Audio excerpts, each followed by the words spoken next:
Hello, everyone, and welcome back to the Fully Immersed podcast. I'm your host, Lane Calder. That's right, it's me again, taking over Lane for Spencer. Calder. I'm here back in my office with my nice microphone, and life is good. And we get back to work tomorrow. So for this night, we will enjoy hanging out, talking with the guys. Like I said, I'm your host, Lane Calder, here, joined as always by my good friends, Spencer Bennett. Hello, I'm not hosting. And the big cheese himself, Tobias Lerman Matante. I'm watching the Dodgers. What's up? In case you didn't watch when this is airing, the Dodgers game last night, don't worry, Toby's going to have a full background commentary for you. So don't worry about that. Shohei. In addition to haunt season being busy, it's also playoff baseball time. And for the first time in my life, the Seattle Mariners are in the AL Championship Series. So I'm also a freak right now. This podcast is dangerously close to descending into chaos if what we want to happen happens. Yeah. If there's a Mariners-Dodgers World Series, there will be peak toxicity on this podcast. 100% going for the underdog on that one, buddy. Don't worry. You My got boy. me. My boy. All Dodgers right, in well, 5. today... I know. Okay, sit down, buddy. Today we're talking about a fun topic. It's going to kind of bounce around a little bit, but Spencer kind of came up with the idea to discuss essentially leadership and eras of leadership, and really this is going to be probably a lot of bouncing back and forth between Disney and Universal, with maybe some examples from more recent things or smaller projects like what we've worked on. But Universal and Disney just tend to have the more public information about stuff like that in terms of the different CEOs and having markedly different eras that they've ushered in terms of projects and funding and that sort of thing. And we're going to kind of circle around and talk about all of that and how seemingly, at least from the public eye, one person can drastically change the priorities and the track that those creative companies are on. Spencer, I'm going to kind of hand it off to you, but first, want to make sure that everybody knows we are on Instagram at Fully Immersed Pod, as well as TikTok now. That's right, Spencer went ahead and sold his soul, put us on the TikTok at Fully Immersed Pod. We are also on YouTube, same handle. If you're watching from YouTube, hello, thanks for joining. If you're listening to us on Spotify, Apple Podcasts, or whatever you listen to, hey, thanks for tuning in. We're excited to get back to it. I'm excited to be back in my comfy chair. Spencer, let's talk leadership, man. You had a reason that this came up. I want to hear it. Yeah, so I am like the number one defender of Michael Eisner, at least that I know. I feel like he has Which is why I said the big cheese at the beginning. Yes, the big cheese. If you don't know what we're talking about, go on YouTube and type in Michael Eisner big cheese. Yes, if you have never seen the DCA induction video, opening video, whatever, that is like one of the most lovably cringy things of all time. It's such like cringy corporate trying to fit in. It's like so a corporate good, training video with Mickey Mouse in it. But yeah, I just think that this whole thing started because I was just thinking about my boy M.E., the big eyes. And kind of about that wild, tumultuous time in kind of the late 80s and 90s where Disney was doing really weird things with the theme parks specifically, and even the theatrical. I mean, that was the time of like Buena Vista Pictures. I mean, they were producing like Tarantino films and stuff. So they were kind of in a weird was place. Touchstone as a company. also Disney? Touchstone, that's what it was. Yeah. Touchstone. Touchstone. Buena Vista. Touchstone. A lot of more interesting, I guess cult classic animated movies at that time as well. Things like Robin Hood. Who Framed Roger Rabbit, dude? Who Framed Roger Rabbit, which I personally love so much. Yeah. And what's the animated one that's kind of like dark fantasy? Oh, Black Cauldron. Very interesting era for sure. Weird stuff. Yeah. So and fun fact for everyone, Nightmare Before Christmas, when it came out, was not a Disney film. Yeah, it was says Touchstone. Touchstone all over it. And they have recut every burn of that film everywhere to have the castle intro. It did not when it came out because they were too afraid of it being, dark or whatever. But yes, all that to say, companies were in a weird time. I think theme parks were in a kind of a transitional period between kind of old style like pretzel dark rides, carousels, like things kind of transitioning into like the more thrill ride time.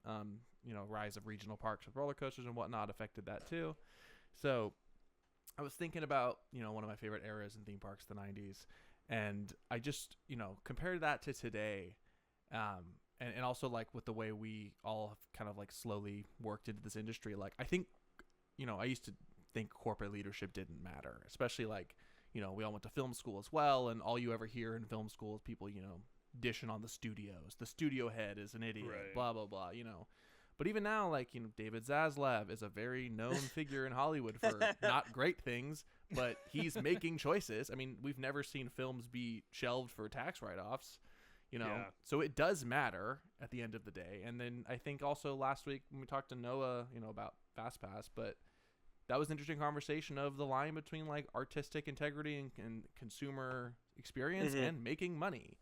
And that is kind of what these figureheads and people in positions of leadership have to do. So all that to say, I was thinking about Eisner and kind of how that all went downhill and sort of the modern look of Disney with Iger and Chapek and whatnot. But yeah, I mean, if you start in the 90s, Walt Disney World opened Epcot in the 80s, and both coasts, right, because Universal wasn't really as much of a thing yet. Universal Studio Hollywood opened in the 90s, I think, which is part of this story. But early 90s, late 80s, kind of a weird spot. There wasn't a lot of thrill rides. There was kind of, people were clamoring for the thrill, right? There's the famous story of Michael Eisner asking his teenage son what he wanted to see in Disneyland and then actually passing that directive down to Imagineering, which is the best. But, there was Splash Mountain came out, Big Thunder came out. Yep, like this was the time of that. And another example is he let Tony Baxter make things. And we'll get to late 90s. He let Joe Rohde just make things. He trusted the vision. But, this was before theme parks were advertisements for streaming services, as Toby has eloquently put. So, they were transitioning into a different period. And you had the DVD and home cassette era. Yeah, this was the clamshell, the white clamshell VHS case. This was the time. I think that... I just, we'll walk through that time, but there was obviously the big example people use is Alien Extraterrestrial, which was in Magic Kingdom, which was like this insane out of left field decision to put like a full on horror ride in the Magic Kingdom. And this close to being a xenomorph. Yeah, I mean, it was, exactly. Like the initial pitch was xenomorph. He wanted a xenomorph. Yeah, it didn't work with Fox or whatever. No. And so he, essentially allowed them to make something that looked an awful lot like a xenomorph and, made a lot of xenomorph-esque noises and drool and stuff. And put you in a dark room where you got with shoulder restraints, right? You were seated down or seated with shoulder restraints. And you weren't so you like, couldn't moving, run in the dark. Yeah, and then they teleport essentially a xenomorph into the room with you, et cetera, but it was and it horrifying. Breaks out and flies around and this was and also now it's Stitch. Now it's it was Stitch. Now it's just space. Closed, right? Oh, now it's a meet and greet. Yeah, but that's like a very famous attraction, especially in the theme park community, but even the Disney community. People that like miss it because it was just so strange, so odd. And then also, like I said, in the 90s, this was the time of Indiana Jones Adventure too, and Dinosaur was a really dark, scary ride, and it was kind of pushing the envelope of what these theme parks really still dark, is. scary ride. For sure. On the flip side, Temple of the in my opinion, Dinosaur, I know it's a popular ride. For me, it's like a little bit of a miss, but same exact ride, as track-wise as Indiana Jones Adventure, Temple of the Forbidden Eye in Disneyland, which is, considered by many to be one of the best dark rides of all time. And it's just so interesting to like hit an absolute homer on one and maybe not so much on the other. It's really, and that was kind of like his time at Disney. I feel like it was like, I mean, like we were joking before the show about Euro Disney, like that was Same mostly time. Eisner, right? And so it was like all massive Eisner. massive swing, absolutely insane swing, and pretty huge strike. They're still struggling to get that park to the heights they want it to be. I mean, he opened, I think, 4 theme parks in his time. I think also Tokyo, but I'm not positive. Tokyo was 2000. DisneySea was 02. Yeah, so, but Tokyo Disneyland was the first international park, I think. I believe it was the correct. 80s. I think that was him. When did he take over? Do you know? Was he Epcot? Was he no? Epcot was Roy. Was Roy. He came after Roy. And it was April, a big deal. April 15th, 1983 was Tokyo Disneyland. Yeah, it opened like really a lot earlier than people think it did. Yeah. Because because they had the deal with the OLC. It was kind of a different thing altogether. But yeah, the next one was Paris, right? Which was a disaster. But he opened Paris, he opened DCA, he opened Animal Kingdom, he opened Hollywood Studios, which we'll talk about in a second. So he was 2 for 4 in theme parks. But the fact that within 11, 12 years of tenure, he opened 4 theme parks is madness. So technically, Eisner became CEO and chairman in 1984. So directly after. Wow, was that early? Tokyo okay. Disneyland. Yeah, there you go. So directly after Tokyo Disneyland, I guess opened. So what, he got Animal, Euro, DCA, and Hollywood Studios? Yeah. Yeah, there was a lot of leadership changes after, Walt and subsequently Roy, obviously. Mm-hmm. And yeah, it seemed like, it says shareholders Sid Bass and Roy Disney hired Eisner. Also, and Frank Wells to Frank Wells was revitalize. You guys are forgetting about Disney Quest. I think that was also that was also Eisner. Hey, that was the Disney Chuck E. Cheese's, like Disney Quest. Yes. Yeah, that's wild. That's what that was, right, Toby? Yes. Yeah. It was like an FEC. It was not so much Chuck E. Cheese. It was like trying to bring the digital age to. It was their goal of sort of making Tron like meets arcade, meets Chuck E. Cheese. Like you said, it's a family entertainment center. Was there like mini golf and stuff inside too? Like they were. I don't know. I know they had like a lot of like versions of attractions. So they were mostly gamified, small. Yeah, if you go and look up Defunctland on YouTube, he has a great video essay about Disney Quest. On Disney Quest. Disney Quest is really interesting. But even then, so swing. It was a swing. Yeah, I know this is a meandering conversation, but this is like what all of these things that are in our memory and whatnot. These huge classics were also at the time of Disney Quest.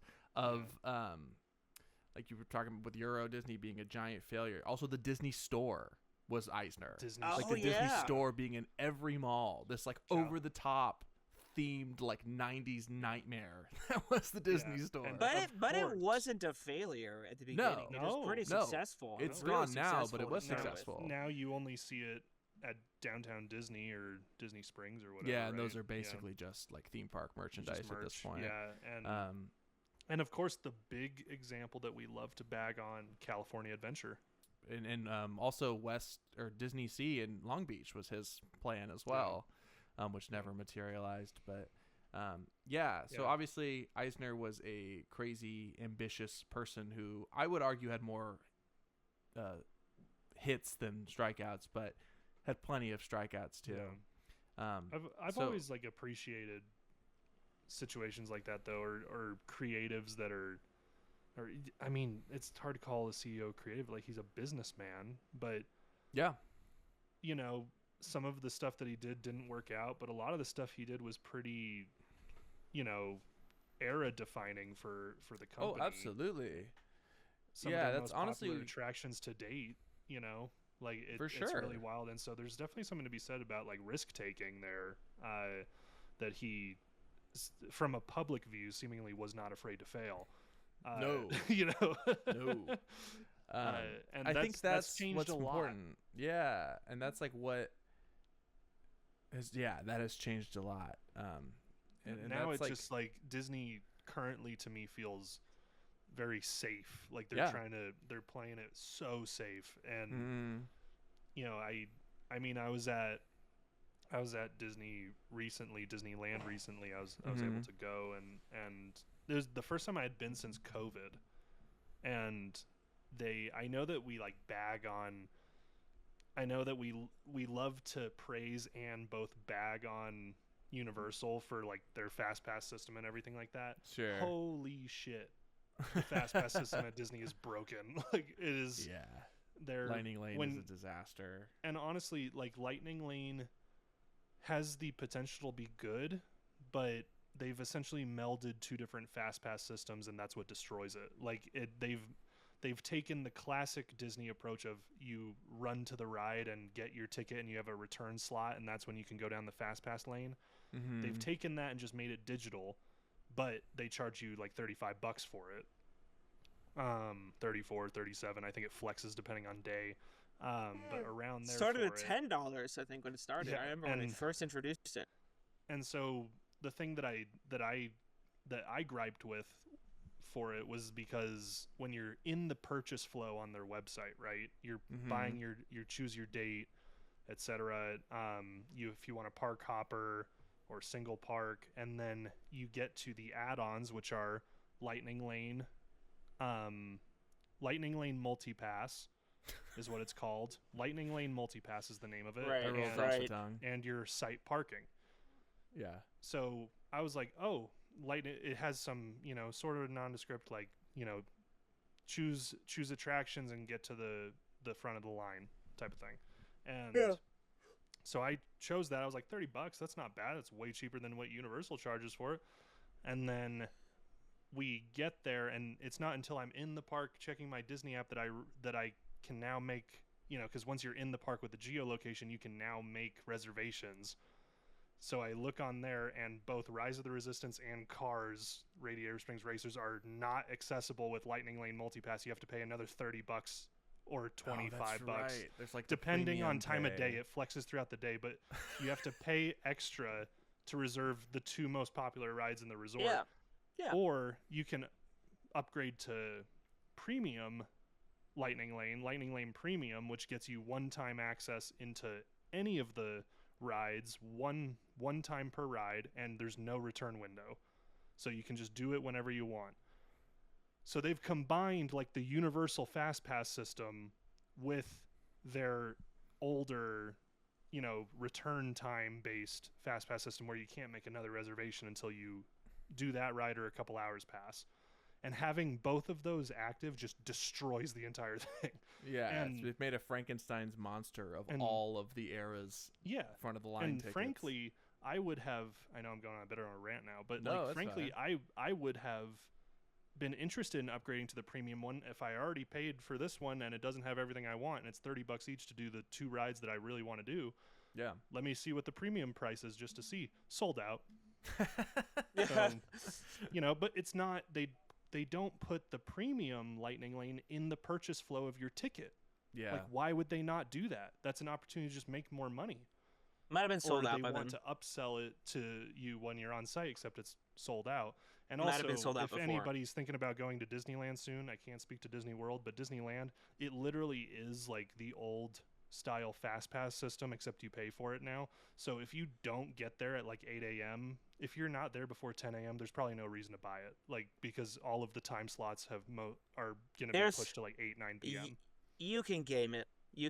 I'll tell you that. The one thing that does happen in the since it's an app now is that people will drop their reservations and then you can pick them up quickly if you're monitoring it. I just don't like being with my face in my phone the whole time I'm there. So you can game it. That happens with Toadstool Cafe at Universal Hollywood too.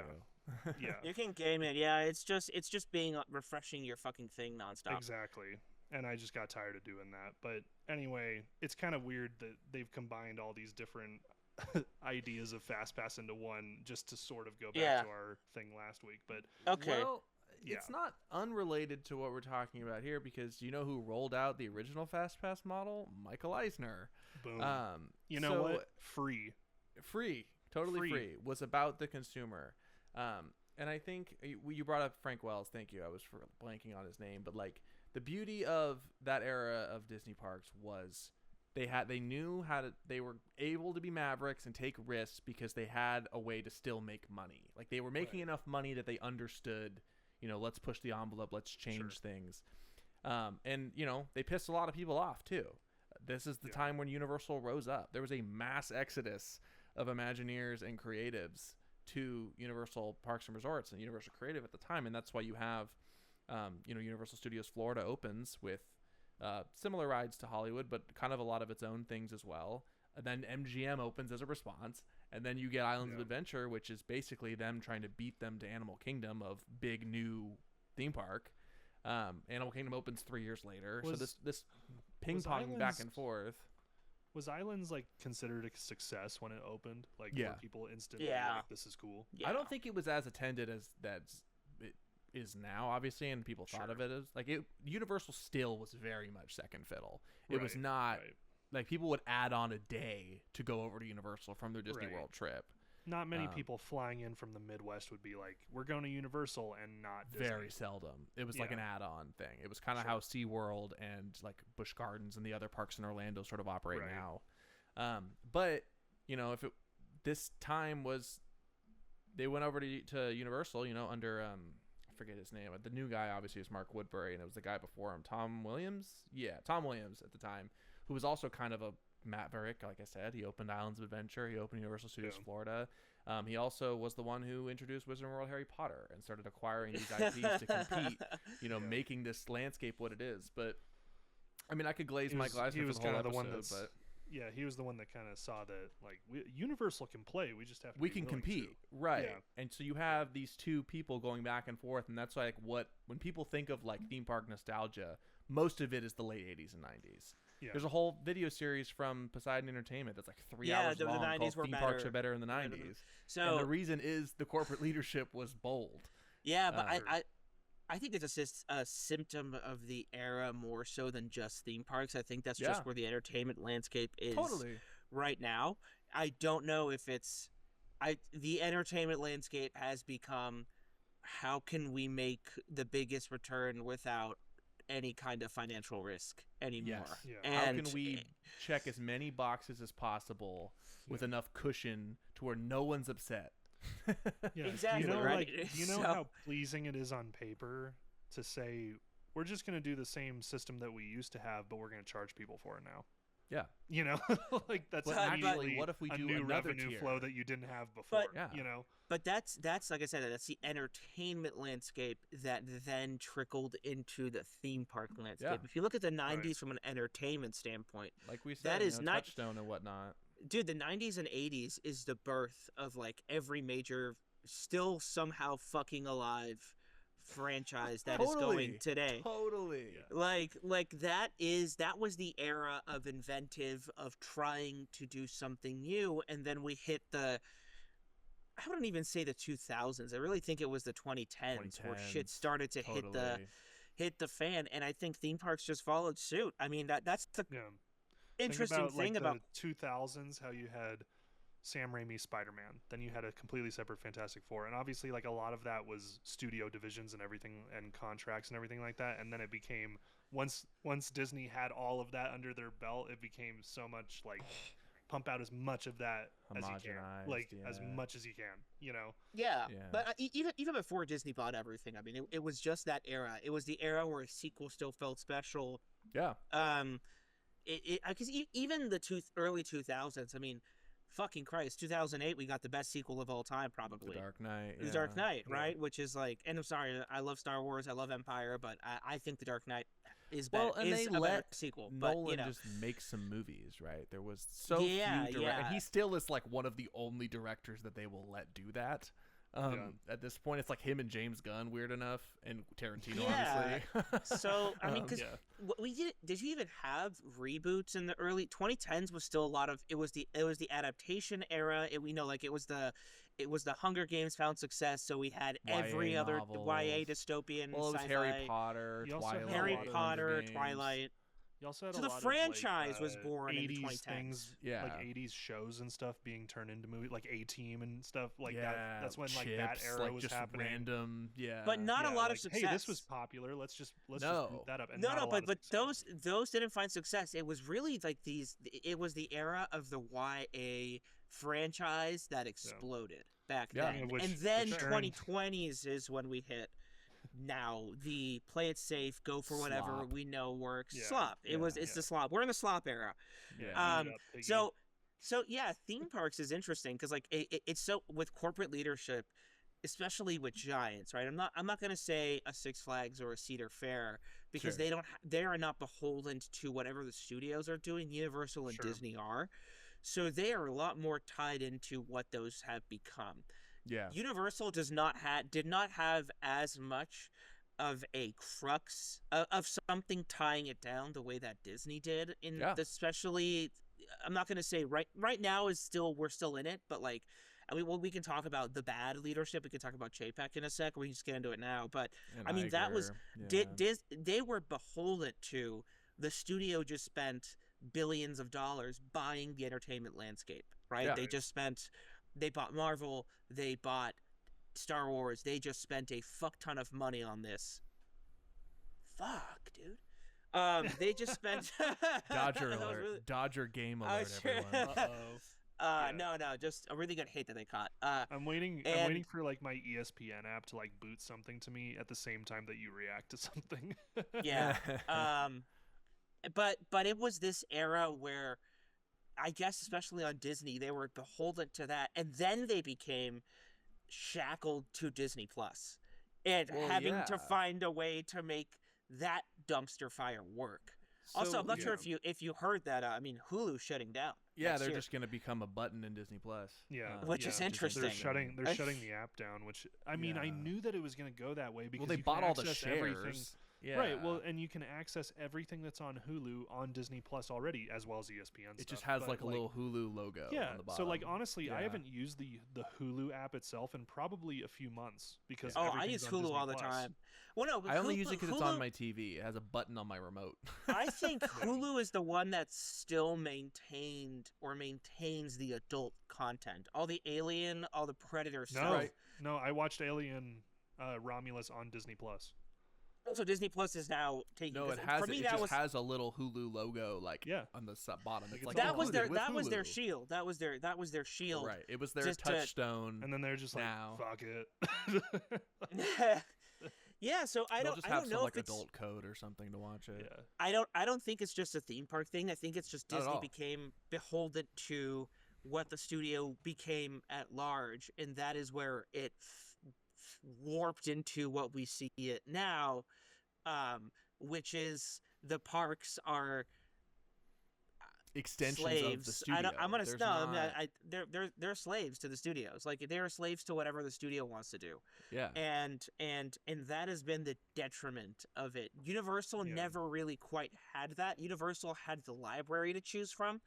Because like even now, Peacock was never something they pushed it, but they never pushed it to the extent that like they built stuff around There's like a Peacock bar in Universal Studios Florida. That's as far as this has gone. I think it's just for horror nights. In my opinion, that's the whole reason that there was a WWE maze is because Peacock was taking WWE. That was the whole reason. I don't doubt it's coming over. But that's a seasonal. That's a seasonal event. That's not a full install. You know what I mean? Peacock ride. Yeah, they're not quite as stuck to it. Isn't Jimmy Fallon sorta? True. That's like that's one of the most cardinal sins of synergy. Yeah. They definitely had that era. And look, they're not perfect. They still have that. Oh no. Villain Con came out last year, man. How much 2 years ago? Don't talk shit about milked that Despicable Me IP, dude. Like everywhere they could, they throw it. I think you hit it on the head, Toby, and I'll say it as simple as I can.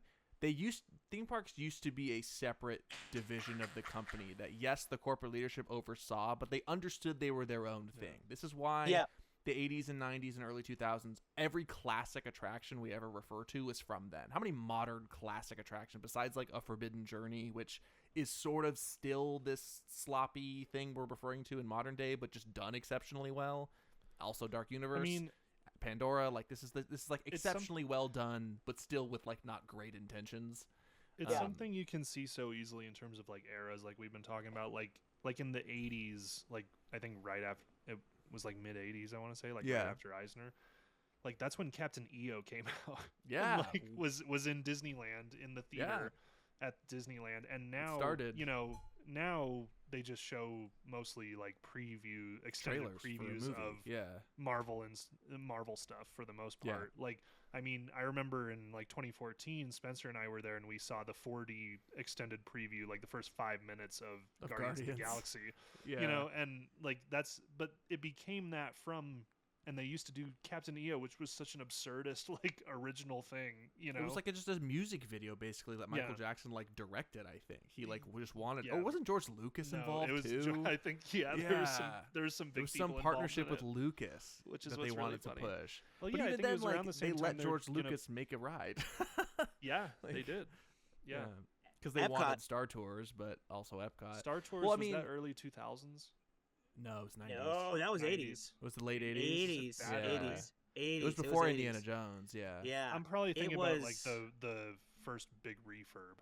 Oh, the, like, Adventures Continue? That was, like, 2000 No, that was later. Yeah. I don't know. Yeah, okay. But, that makes sense. I mean, obviously, we're skipping out on the most important creative executive in the history of theme parks, which is Walt fucking Disney. You know, and Roy Disney was Frank Wells to Michael Eisner, that Walt was to Roy, and this all began. But I think even the way he operated, like, yes, there was still like the Disneyland show that was they were trying to like promote the theme park, and they put in the movies like as the rides in Fantasyland, but it never felt as overt. I think there was an understanding that these were their own things, and yes, it was under the same umbrella, but there was an artistic ambition.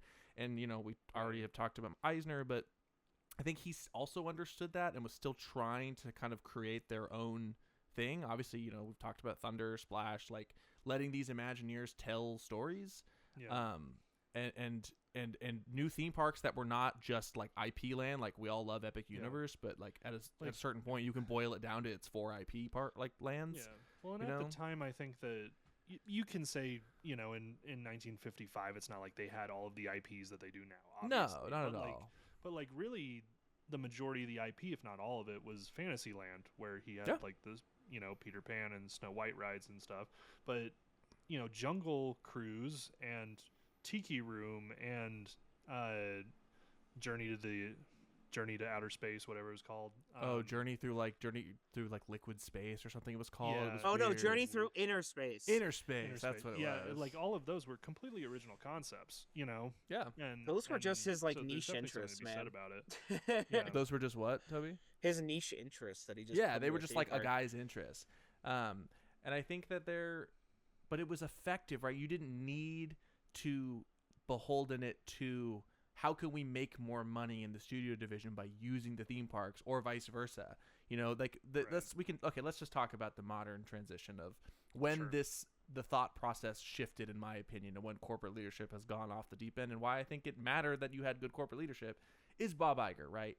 All of us for a long time. First term Iger, right? First term Iger was like a superhero. Yes. Yeah. He bought everything. He put everything under the umbrella, and it felt like they were untouchable. I remember when Avengers had just come out, and it was like they're rebooting Star Wars, and Force Awakens came out, and it was like Disney can't miss right now. Yeah. And it was like Iger is this visionary. He is this whatever. Like Disney Plus is coming. Like all these incredible ideas, and the theme parks were starting to show cracks, but that was kind of on the far ends of fandom. Like most of us were still like, this is great. When they completely redid and introduced Buena Vista Street in California absolutely. Adventure, like I'll still give Cars Land, Like I'll still give him credit for that. Absolutely, but those were also. One that took, I don't think he was the one that started the takeaway of Bugs Land, which Spencer and Tony and I love Bugs Land. Yes. Well, the thing about that was Tony Baxter, or one of the Imagineers, I think it was Baxter, had like a retro Cars culture land drawn up forever as an expansion to California Adventure that was like a Route 66 land. Yeah. And so and I will give him credit for this, part of the genius of Iger was tying IP into like just great ideas. Yeah. And I think he's lost that as of late. But it was, yes, we're still doing, like, you saw the seeds planted of this synergy modern moment where everything has to tie into an IP, everything has to promote a new movie, a new show, a new whatever, a new toy line. Let's redo Tower of Terror to make it Guardians tie of the into Galaxy. Marvel. Yeah. But if you have Joe Rohde do it, it's going to be good. So there was, like, choices he would make that were, if you want to, like, look at them objectively, were like, why are you doing that? You're just doing that to make money. But he still had, like, a gentle touch of like combining it and making it effective still. Sure. And he has completely lost that. And when he like fully, and even now, like I look back on some of those things with a more critical lens.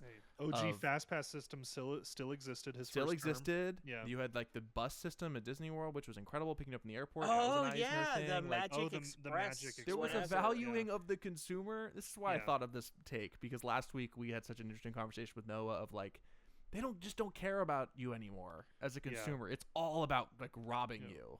You know what I'm saying? Like, a buddy that I was with at Disneyland was like him and his wife were buying snacks or something, and then they already paid for the order, and then his wife figured out that she wanted this other, bottled drink, I think a soda or something, and they're like, oh, did we already pay? And she was like, yeah, you did. And he's like, oh, okay, that's fine, don't worry about it. And then it was at the landing bay, docking bay. Docking bay, yeah. They were getting lunch, and she wanted one of the juice drinks, that they do, and they missed the chance, and then they go over to wait for the order, and then the lady comes back over, and she's like, I just told him to add it on for you, it's okay. Like, and he was so taken aback by the kindness of that, because he hadn't experienced anything like that at Disney in a long time. Like it was like like, wow, that's some serious customer service coming from Disney. Thank you. I appreciate it. And the whole day we're just joking, and Mickey voice is like, well, we've already got your money. And that's like, no one that used was to a moment where it's that. like, oh, okay, that's nice. Like, I appreciate that they allow people to do that, and and Universal's not perfect, obviously, for sure not. I mean, the 2010s under Tom Williams was a disaster. I mean, Transformers the ride, they reused the same ride vehicle 17 times with every new IP they could. The Scoop just poorly. Jimmy Fallon, Despicable Me, like all of these just terrible synergistic ideas. I think with the change over to Mark Woodbury in 2022, we're seeing a refocusing of understanding that theme parks are a form of art and should have some amount of integrity. That's why Epic Universe is the way it is. Sure. And also, we're seeing Horror Unleashed and Frisco. Like, there are risks being taken, a la Disney Quest now. But I think there also are a response to Disney leadership, modern Disney leadership, and this all began with Iger, but obviously it was exacerbated with Chapek, and it's been carried on again through Iger. Was like a taking for granted of the consumer and coasting on the laurels of these 80s and 90s and all the way back to the 50s impacts on culture that these parks had. Like, the parks were incredible, the attractions were incredible, the service was incredible. There was a feeling of this is like became a cultural institution in this country and in the world, and now it's so beholden to shareholder value and whatnot. I'm gonna use a weird analogy here because it doesn't feel like this anymore, and I'm gonna go into just government, which is gonna sound really weird. No, for a long time, Imagineering at Disney felt like the Supreme Court used to feel. Yeah, where it was associated to the government, but it was its own entity. And you didn't fuck with them. No, but that was the thing. Like, it was Disney could get the IP, Disney corporate could want something and give you the budget. But I think even when Walt first created Imagineering, it was meant to be this creative playground that was its own fucking thing. Yeah, he used to call it like his toy box or something. And so for a long time, it was like, it didn't matter what the higher-ups said. You knew that Imagineering was separate from that. It was the higher-ups' job to make sure it made money. They did not involve themselves in that, Imagineering now feels like an experiential arm of Disney's marketing wing. That's a great way to put it. Yeah. It feels like it is part of their marketing team that does the experiential, but is beholden to whatever corporate is telling them to do and how they do it. They are a marketing tool more so than, and which is like so funny because like that's still their most lucrative. And I think Noah talked about this last week. In a really good episode last week. About like, it's what's making them money right now most consistently. So they're gonna lean into it, but they're gonna kill it. So I think if you want to look at, I think where the breaking point with WDI really hit, and again, I want to make it clear that none of what's going on right now should fall on WDI. No, not at or all. or the gripes or gripes you have with Universal. No. Or gripes you have with I don't Six Flags necessarily or even Cedar Fair. blame Iger or Chapek. I think it's more just a shifting of Sure. of prioritization. But yeah. where you saw it like really hit, where it was like, oh, this is where it's gonna go bad. Was I think 2018, 2019, the announcement of the move of Imagineering from Glendale to Florida. Yeah. That was when it was that mixed with one of the hardest hit wings of Disney during COVID, layoff wise, was Imagineering. And it was a mix of it was that plus that move. So all their talent either was laid off or left. Yeah. And so what you ended up getting was like, I think like AOA, which is a great studio, was brainchildren of format. A bunch of small studios essentially left and created their own thing. But like Imagineering hemorrhaged that talent and their image. Storyland, a lot of these smaller agencies were founded by former Imagineers too. Yeah, who were there during the golden era, and then kind of when they saw where things were going, they were either laid off or left. And then they started, and it became what it became now. I mean, I don't know if working for Imagineering now for any of us is still a dream, because like it still has the name, but it doesn't have that glitter of like knowing what it used to be, that it was this creative playground. Upon my old perception of it. Yeah. It's funny talking to a lot of people who have worked and work for Imagineering and hearing their takes on it, and just hit my pitch. Sorry, baseball. And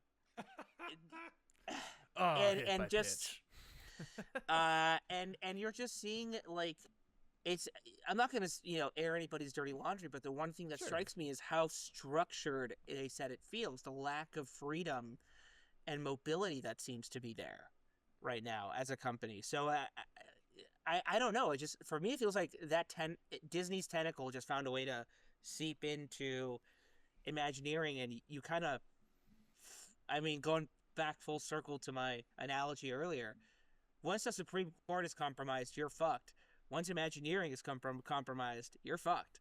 Sure. So it has that kind of thing right now, and I wonder if that changes or what it is, or when they decided to do that. But yeah, it just feels like they really took that synergy to the next level in the worst way you possibly could have done it. And now here we are. I mean, I don't know what the last exciting project Imagineering did. Pirates Shanghai, Rise of the Resistance. Rise of the Resistance was a saving grace in a shitty everything else. So I don't know. I don't know what the last truly mind-blowing.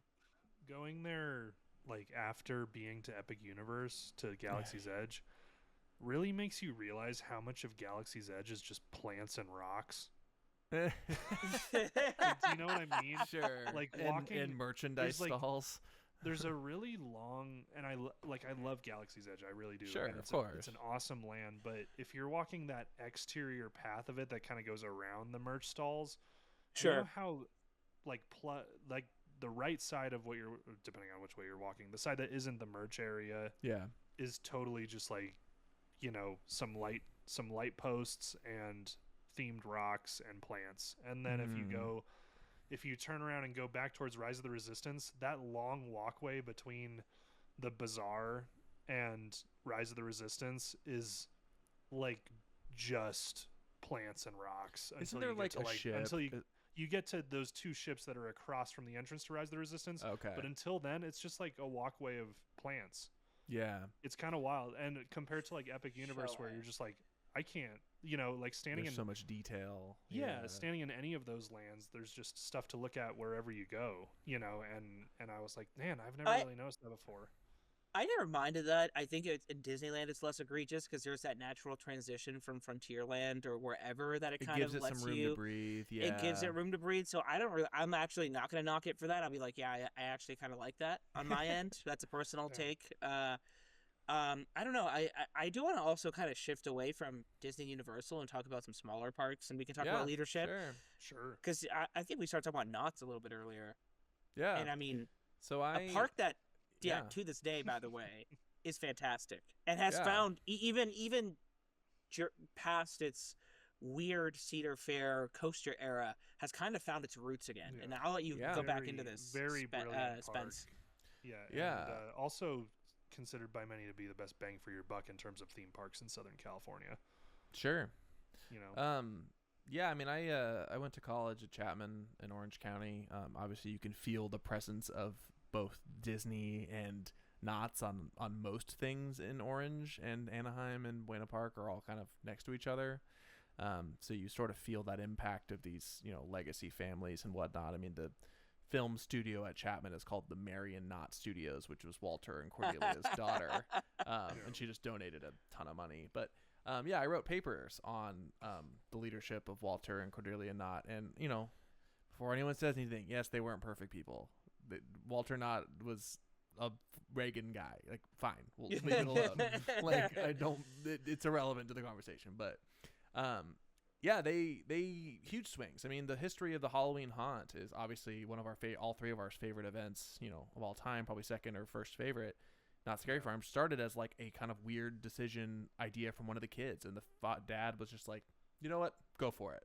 And that started effectively the haunt in general began there. That is like the history of the modern haunt. Yeah. Yes, I mean, scare zones, sliders, like all boo holes, like everything originated there. Just on someone's idea. I've met in the haunt industry, like at both at events that I've worked on and elsewhere, that they're like, oh yeah, I used to, like, when I was young, I was a slider at Knott's. Yeah. Oh my God. It's like comedy writers working on The Simpsons. It's just like a thing that you do. Yeah. So there was, they were obviously quite influential. And then, to talk about corporate leadership, they sell to Cedar, which at the time was the right thing to do. They were going bankrupt because the theme park kept growing and growing and growing, and it becomes unsustainable to be a family business at that point. Mm-hmm. So they sell to Cedar, and you see kind of this makeover of now there's Skittles ads all over the park, and there's coasters popping up, and there's a Johnny Rockets and a Panda Charles Express. Schultz Enterprise. Which, here honestly, comes the. I do like the Peanuts. Well, fun fact for you, they inherited that license via Knott's. Really? Knott's had it first. That's Knott's crazy. showed the Charles Schultz characters. So first. They got access to the Peanuts via for purchase all of their Knott's. other parks just by purchasing Knott's. That's correct. Crazy. I didn't know that. So another thing, like, they integrated IP to compete with Disney in a sense of like costumed characters, and they went after the Peanuts, which are now like such a staple in all of our heads of the Cedar Fair parks. That was a Knott's choice, but they get purchased by Cedar. All the coasters show up. And to the credit of modern, semi-modern 2015 and on Cedar leadership, they recognize that park is special, and they do the same thing for Cedar Point, from my understanding, is yes, they'll put coasters in, but there's still a like reckoning with the legacy of these parks. And they do a good job of retaining. Yeah, go ahead. Yeah, now that the companies have melded too, I've heard very much the same sentiment about Six Flags Fiesta Texas, in San Antonio, right? And what's the big one? Fiesta Tech. Yeah, the Texas Six Flags parks, by all accounts, are the best ones. Six Flags over Texas and over Texas Fiesta. Yeah, what's the one in? Is it Great Escape? Fiesta, I think the Jersey one's good. Yeah, Fiesta. No, I've heard is even more themed out than the great Six Flags one. Over Texas. The great one is I've been to Over Texas. I worked at Over Texas just now. Yeah, you did. Yeah. So it's a nice park, and the people there really care. I'll definitely say that. Wasn't Astroworld Six Flags too? It was Six Flags. It was Six Flags. Interesting. But Fiesta is the one that everybody knows. Yeah, is like everybody the gem. says like that's the themed one. Yeah. Yeah. I mean, but yeah, Cedar Fair, to their point, I mean, even going, I think the last 5-10 years, they've kind of realized with Knott's, it was like, hey, we need to treat this park with, like you're saying, with respect. I mean, how much money do they put into just pumping, revitalizing Ghost Town, bringing back entertainment, keeping Ghost Town. Yep. Yeah. Bringing adding back Pony really Express, like adding coasters that work in the story of or putting in the money to just make like the seasonal overlays happen. Like, I mean, you could have torn out the Mine Train so early if you. And they redid it. That in Timber Mountain, they redid both of them. Yeah, you could have torn those out so easily. And but like you were saying, dude, Toby, Berry like, Tales. even those off-season events, Berry Tales, even those off-season events like the Boysenberry Festival, Merry Farm, which is essentially just like for the most part, besides awesome decorations everywhere, it's a Christmas market. Yeah. Like I'm sure they make a lot of money off of it, but it's not. It feels like a Bavarian like Christmas market. It's so interesting because they could have. They almost. I think killed that park, right? They were very close to doing it. It had a reputation for a long time of being just kind of a wasteland of coasters. And I mean, to give them credit, I'm not sure if was Ghost Rider Cedar Fair or was that built by the Knotts family still? Cedar Fair. That was Cedar Fair. So I mean, we did get Ghost Rider and we did get some, but we just got, they just went in, and I don't even think it was like go cheap. I think that was just Cedar Fair's business model. They were a coaster park. Ghost Rider they were a coaster company. They were in competition to, in theory, competition to the two big guys we talked about the rest of the episode. But it was, we are coasters. Carving out coasters. Yes. Yeah. And so that was, and I think that shows you an understanding of leadership in that sense of knowing what to do with a park, right? Because I mean, they could have easily just kept doing it. Sorry, go ahead. Ghost Rider, by the way, opened December 8th, 1998. No shit. I thought it was way later than that. I think that might have been a non-decision. They redid a lot of the track to make it smoother, from what I've heard. But But when was sale? Let me check. The sale? That's interesting. I think Ghost Rider is what bankrupted them. I'm not gonna lie. It might have been. It might have been. Cedar Fair bought Knott's Berry Farm from the Knott family in December 1997 for $245 million. So it was Cedar. But they was still maybe so close to the merger that they integrated it into the story of Ghost Town. Ghost so Rider I don't know. It was announced August 1997. Ah. So it might have been already in production. Right. Okay, interesting. Yeah, but I think that goes to show you that they had what I'm trying to get at with this is their DNA was coasters. Sure. And then they realized, hey, that's not Knott's. Knott's is so much more than Knott's is a theme park more than an amusement park. Yeah. And so they fixed it. And I mean, Knott's, I think to this day is their highest performing park in their portfolio. I think it's Cedar Point, but it's up there. Let me look it up because it actually might be Knott's. I'm curious. But as we said last week, they make 60% of their revenue or whatever in October. So, but yeah, I'm not sure. But I think also in addition to like a reverence for Knott's as a park, I think there's an understanding of what make these things work. Okay. No, and the highest attended Cedar Fair park in 2023 was Knott's Berry Farm, with 4.2 million guests. With Cedar Fair, this one's AI saying also taking reputation into account, whatever. So no. Cedar Point was second with 4.5. Their highest attended is Knott's. Good for them. That's awesome. But that goes to show you, and 2023 was named after Cedar Point. But that goes to show you, I think 2023 was right in the height of their revamp of what Knott's is supposed to be. Sure. And right when the new Bigfoot Rapids opened, it's just Calico Rapids with all the animatronics. I think, and that's something where I'm like, I give a lot of credit to Cedar Fair. I mean, and that's not just that. I mean, I've heard so many good stories about, Kings Island, I think it is, having the best operations of any regional theme park, which is bizarre because by and large, I love Cedar Fair honestly, but I will say that some amount of Cedar Fair like giant corporateness has creeped into Knott's and that their operations are awful. Sure. So that's interesting. The thing to me is just it is just this random this thing of I think Cedar Fair for the most part has an understanding of what their parks are supposed to be. Yeah. And I'm not saying they're perfect. They've definitely have some that are the problem children. I mean, Valley Fair, whatever, those Midwest parks that no one not like the Ohio parks, the other ones that no one really thinks about. Carowinds does well, but like Kings Island, you said, they're like Michigan's Wonderland, they don't do Michigan, well. No, Canada's Wonderland, they've been doing some. That's I meant Michigan's crazy Wonderland. Part. But yeah. Canada's Wonderland, dude, they built that one coaster way back when. Not way back when, like 2010s, I think. Mm-hmm. That I think predated. I could be wrong. It might have predated. What's it called? Oh my God! Escape from Gringotts. That was a media-based coaster. No way, really? They built a media-based coaster first, I think. So, I don't know. I think I think even at a smaller scale, but still, the Cedar Fair and Six Flags, well, oof, come on, Yamamoto.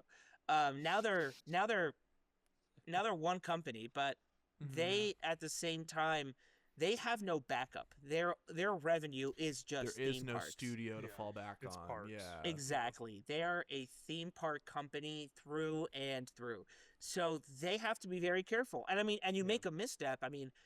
They God don't own knows that for IP.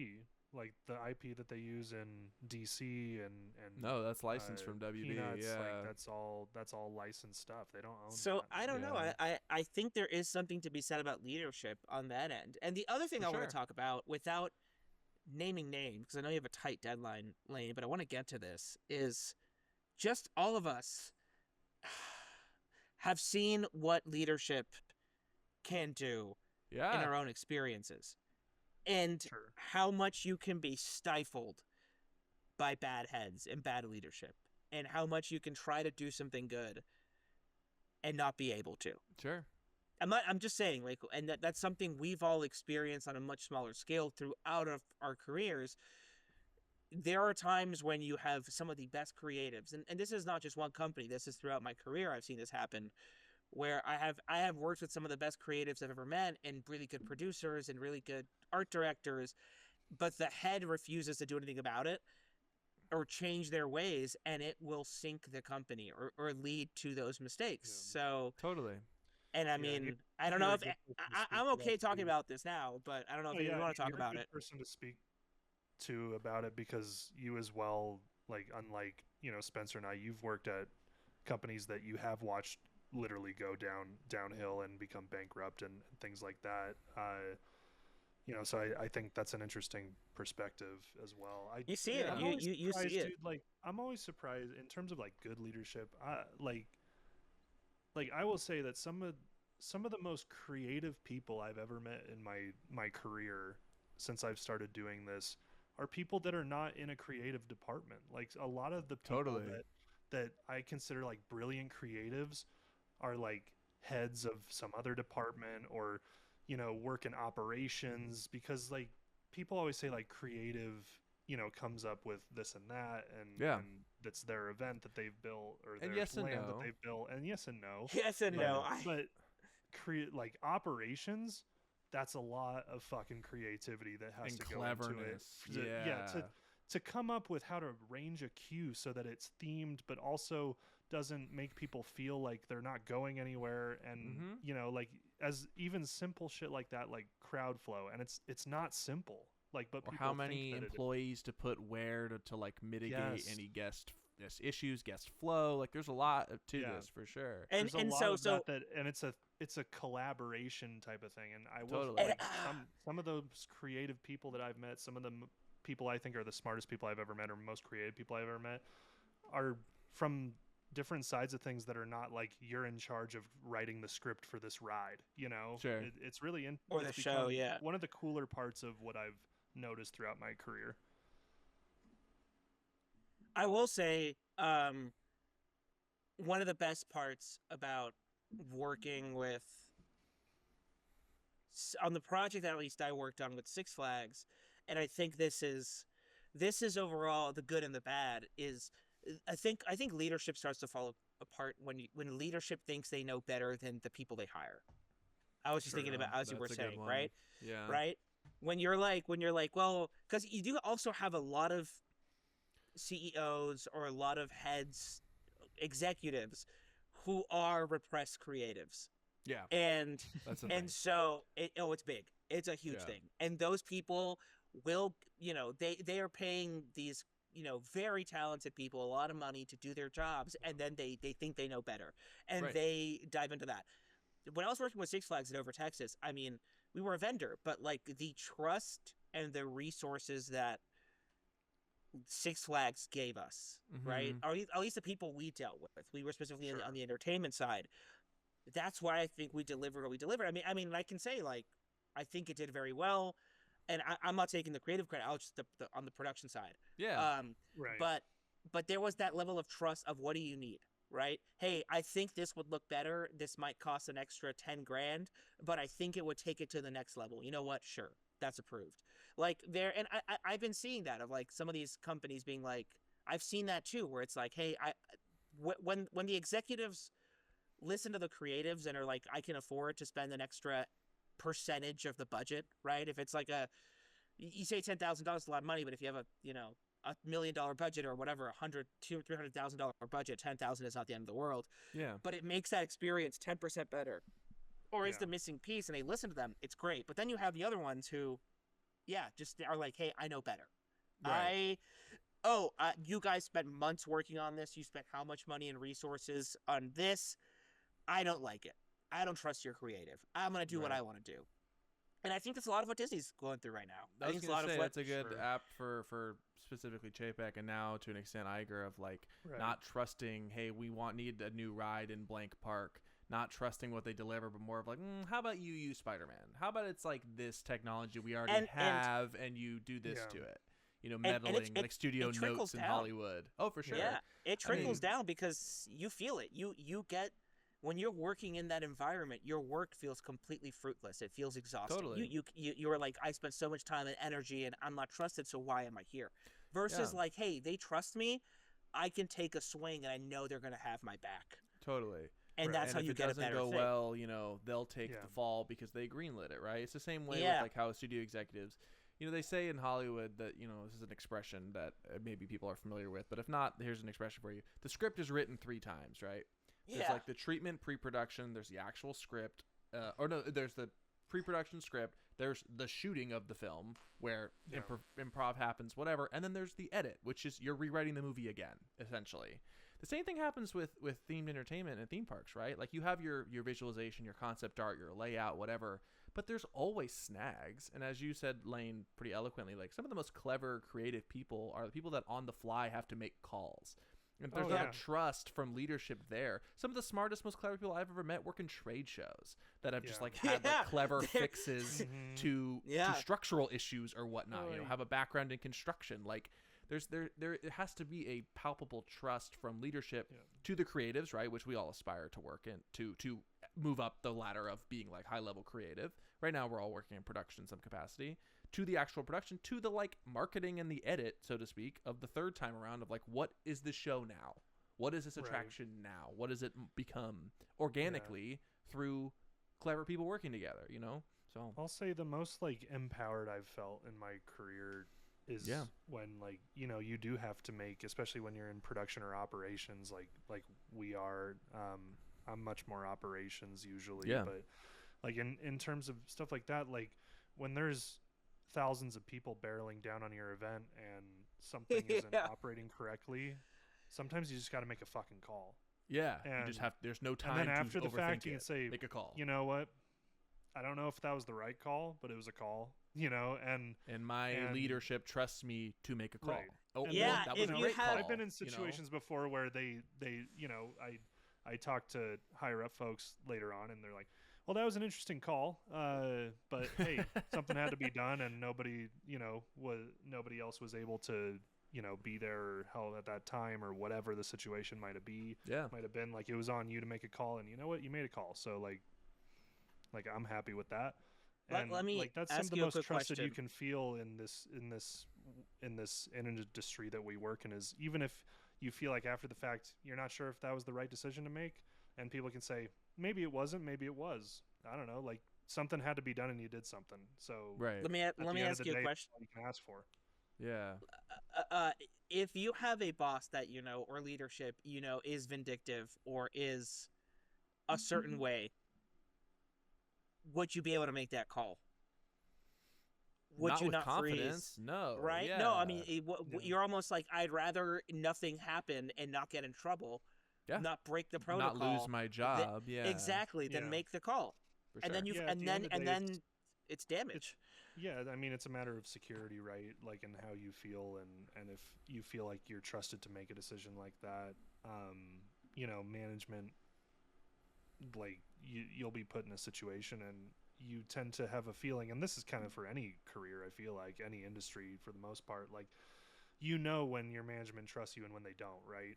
Yeah. Like for the most part, I feel like everybody's been there, everybody's done that, no matter what you work in, and especially when you're doing something on the fly, live operations, live events. Like Totally. having that level of trust makes your life so much easier. Oh, to know dude, that yeah. you can make a decision and hope that it's the right one, be confident that it's the right one, and then if something else goes wrong that night, you're like, you know what, I made a call and they trust me to make that call, and we went from there. And a lot of times it's a learning experience, or hey, ends up being the right call and people are like, thank God you were here to make a decision, like whatever the situation might be. But having that trust, what I'm trying to say, like having that trust behind you definitely makes your life a lot easier and lowers the stress level, whatever you're dealing with, right? It also undoubtedly leads to a better product, and obviously on the micro scale, like with our 100%. Work, but even on the macro scale, like, I don't know, I just think that the meddling of the integration between the studio and having to maximize profits, and like you said, Toby, they're like, it's experiential marketing is almost what the future of theme parks is for the big corporate ones, and that's obviously disturbing. But that's not trusting your team to know better, right? Like, and we'll cap off this conversation with a comparison to all of our favorite rides right now. Monsters Unchained, the reason it feels so classic, like we referred to it as a classic in comparison to a lot of the attractions we discussed at the beginning of this episode, is because it so clearly was someone's vision for years. Like they did not, like corporate did not come in and say, we're building a Monsters Land. You need to make it look exactly like our Frankenstein and all of our IP, the Boris Karloff Frankenstein. Yeah. It's got to look like Bela Lugosi. It's got to look like all of these things that people know, that thing It's got to look like that. Right. And it's got to be the scenes from the movie. It's got to be a book report. And like, no, they had this idea. They created brand new characters. They created a brand new story. And they like integrated it in a clever way that it's going to stand the test of time, as we alluded to. Because Toby's jumping because the Dodgers did something. But home run, baby. Let's go, Muncie. Woo! All right. Sorry.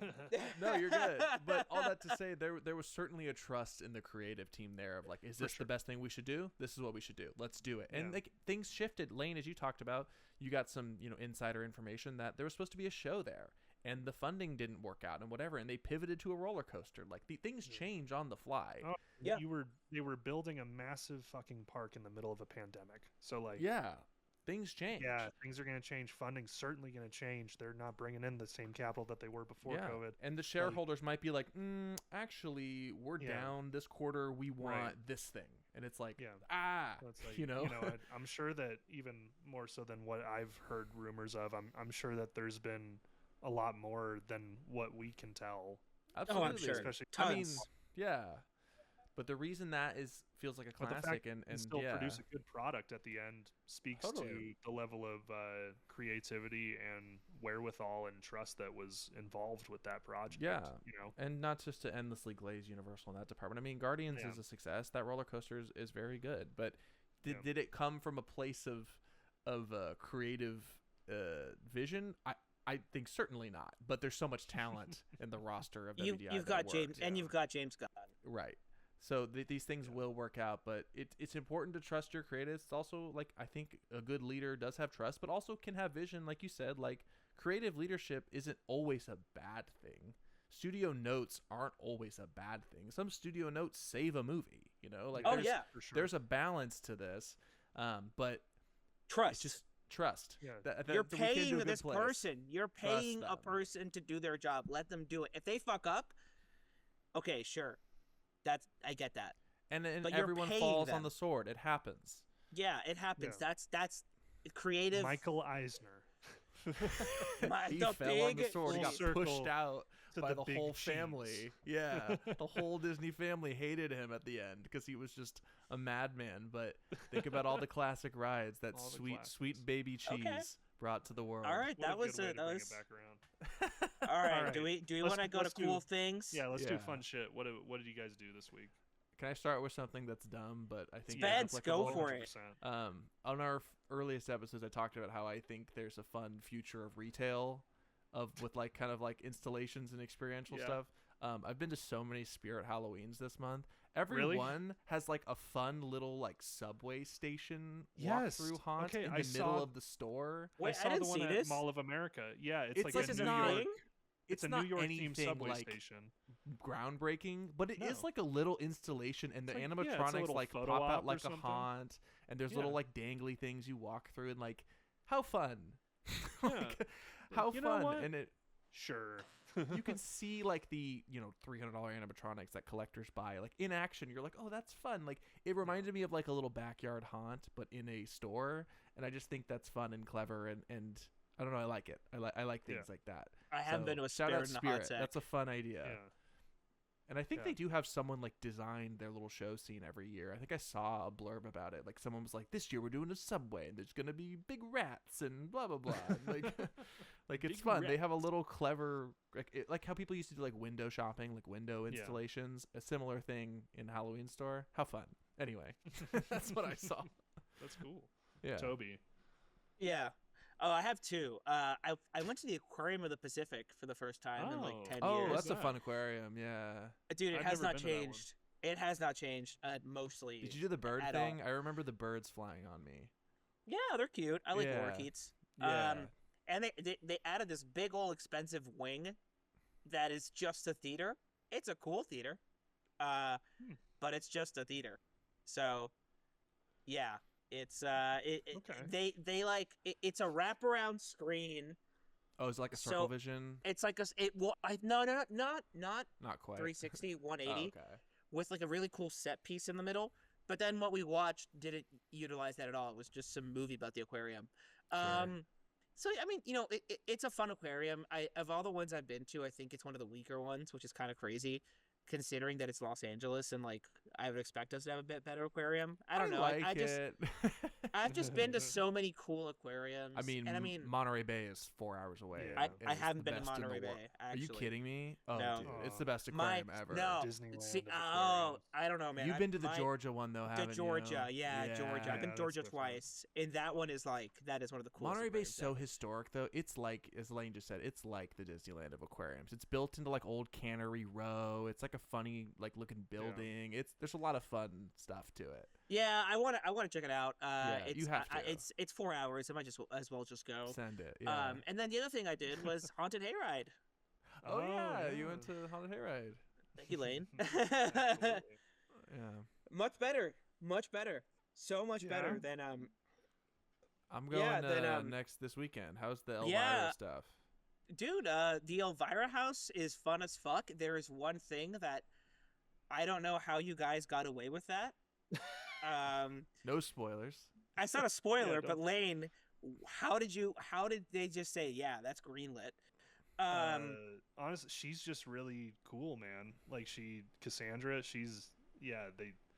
a lot of that, I think is her being very, go for it, and so, yeah. I don't know.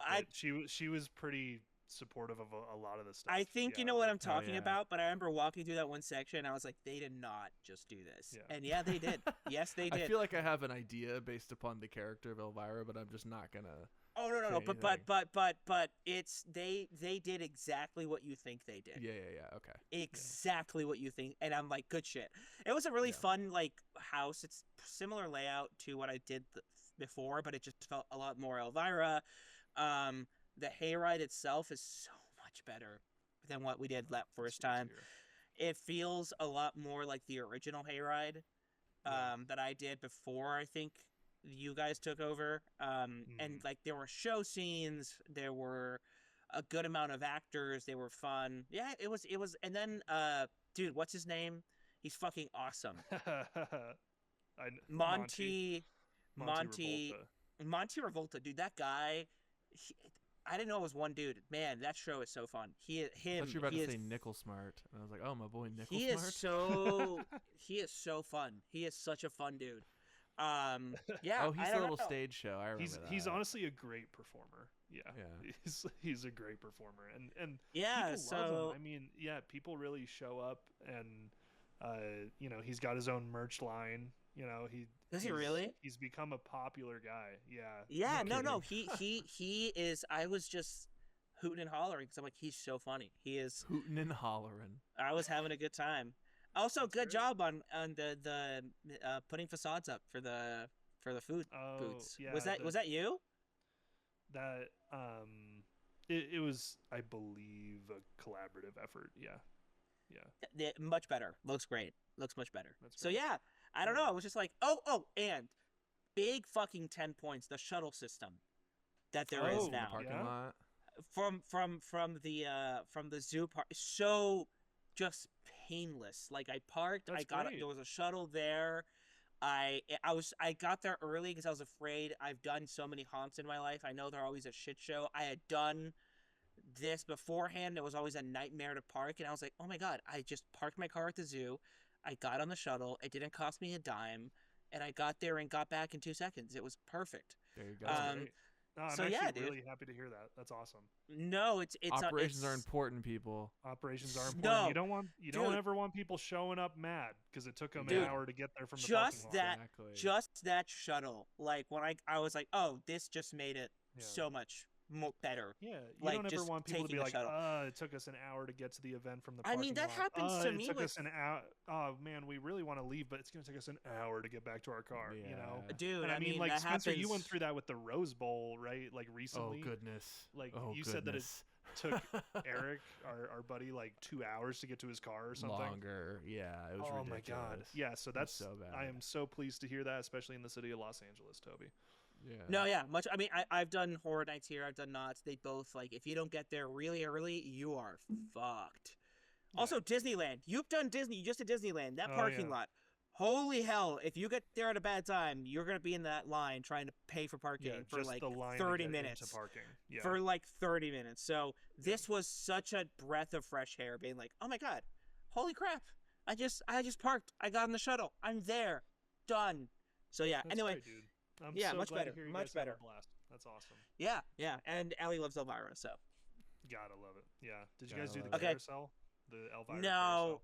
No. We were just kind of like, all right, whatever. We did everything we wanted to do. She bought some merch. We wanted to get home. We also we had a long day, so we're just tired. Yeah. We just want to get home. Yeah. Heck yeah. Awesome, man. That's awesome, dude. I'm glad. Yeah. Thank you. My cool thing that I did was kind of going off of the Disney thing that I was able to do. I was actually there and was able to do the Halloween overlay for Guardians for the first time. I've never done Monsters After Dark. Monsters After Dark. Yeah. Monsters Unleashed is Scooby-Doo too. Yeah, I was like hell yeah. No, Monsters After Dark was actually pretty fun. I liked it. Yeah, yeah. I was expecting not that. I was expecting a very, it's a whole different film. Yeah. Spooky thing. It's a whole different film. It's a whole different setup. It's scary. It's if you're a kid, it scares you. And everything. Completely different. Yeah, completely different. I think. Does it just randomize the monster that you're getting chased by? I would assume. I don't know. I've done it once. I would think it's the same, but I don't know. Yeah. They have an interesting lighting package with the lightning and stuff. Yes, yeah, and so yeah, very cool overlay that I had never gotten to do before. So that was awesome. Yeah, and then I got to do. Cool. I got to do Haunted Mansion Holiday for the first time in probably almost 10 years. Oh, there's the first time ever. No, I've done it before, but it's when you haven't done it in a long time, yeah. it's a completely different ride. And when you haven't done it in a long time, you're like, man, Disney does not take their overlays lightly. I have a gripe with that. It starts too early, dude. It's like half the fucking year. If you factor in the times that the ride is under install and loadout for it, it's half the year. Yeah, it's half the year. I love Nightmare. I love Tim Burton. Oh, I do too. I think it's great. I don't care. I think it's great. It's just dude. Also, because it's just it's 4 months, 5 months. There's just set pieces that they add in there where you're like, how the hell did they even get this? They pull full animatronics out of storage and put it in there. Yeah, it's insane. So kudos to them. Still an absolutely brain melting overlay that they do for that. But I agree with Toby. It's too long. That being said, I think I might have seen some construction behind Marvel, you can see it from the back they're building that's the Avengers ride? ride. Yeah, that's the Avengers ride. Okay, that's what I assumed it was. That's confirmed.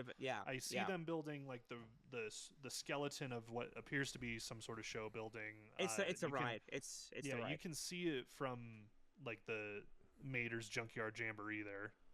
You can see it in the background. Yeah. I was like, very curious. Shit, there it is. They're building it. When are they going to start building? Is it next year that they're building Coco and Avatar? Because those are the ones I'm more excited for. This one just seems like a clone of Transformers or whatever. It seems like another next year, vehicle. if not the year after, they're breaking ground. That park is going to be rough for a few years. I saw some like article got recommended to me that I didn't read, but it was like supposedly there have been some new permits filed by Disney that would point to the Avatar thing. Boo. Yeah. Yeah. Hey, maybe it's cool. Maybe it's cool. Yeah. Hey, just what is the new movie called? Let them have Fire? unique things. Yeah. Fire. Oh, but and it's not going to be the same ride. Avatar Fire Nation. I know. Yeah. Oh, dude, I could not give. I'm not gonna lie, dude. I did not like Way of Water. It's a beat for beat remake of Avatar. Just the same movie as the first one. But watch Water. him die. He should not be the villain for the whole villain? series. The last one. Just bring him back. Just do it again. Yeah, it's stupid, man. I was like, I like. Good job, Disney. What is his name? Stephen Lang. Stephen Lang, right? yeah. I like Stephen Lang a lot as an actor, but I was like, really? We're gonna do this? That just feels. These natives will eat your eyes like jujubes. It's the only line I ever remember from Avatar. 'Cause it's so stupid. Yeah. All right. But hey, getting an actor of his qualities to deliver a line with jujubes in it is James Cameron's greatest feat. $1 billion. Yeah, that's a $1 million take. That's $1 billion take. Yeah. All right, boys. Well, sounds good to me. Hey, this has been another episode of Fully Immersed Podcast. Thank you so much for joining us today. Again, if you're watching on YouTube, hey, thanks for joining us. Go ahead and give us a thumbs up. Subscribe if you'd like. If you're listening to us on a podcast platform like Spotify or Apple Podcasts, etc., hey, give us a thumbs up, 5 stars, 5 middle fingers, full send it, whatever that app allows for. Go ahead and do that. Other than that, like we said at the top of the show, we are on Instagram and TikTok as well. Correct, Spencer? That's correct. Go ahead. You went ahead and made a TikTok. Is that correct? I just want you to say it out loud. Yes, I met Satan. I signed a contract. No, it's good. We should probably do it. So we're on TikTok and on Instagram at Fully Immersed Pod. Go ahead and check us out there. We're always posting shorts and little behind-the-scenes stuff. If we go on fun trips and things like that, we're going to just be doing more and more of that. So go ahead and give us a follow, however that works. I don't know. Hey, thanks for joining us again, folks. We'll see you next week with another episode of Fully Immersed. I've been Lane. This has been Spencer. This has been the Big Cheese, Tobias Slerman Matante. We'll see you again real soon. Bye. Bye. Go Dodgers, go M's. Yes.